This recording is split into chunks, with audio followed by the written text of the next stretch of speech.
हरदोई जिला में सगर पर चार है गे माई। है भौजी के बहिनिया सब छिनार है गे माई। है भौजी के बहिनिया सब छिनार है गे माई। एगो दूगो नाही चार चार है गे माई। एगो दूगो नाही चार चार है गे माई। की भौजी के बहिनिया सब छिनार है गे माई। है भैया के साली सब छिनार है गे माई।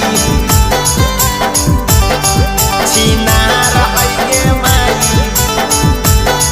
है भैया के साली छिनार है गे माई। भौजी के बहिनिया सब छिनार है गे माई। डीजे वाला के माना ले भातार है गे माई। कैमरा वाला के माना ले भातार है गे माई।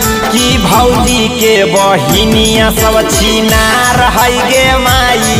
की भैया के साली सब छिनार है गे माई। पहाड़े जौरे भागे ले तैयार है गे माई। नौआ जौरे भागे ले तैयार है गे माई। की भौजी के बहिनिया सब छिनार है गे माई। की भैया के साली सब छिनार है गे माई। छिनार है गे माई। है भैया के साली छिनार है गे माई। भौजी के बहिनिया सब छिनार है गे माई।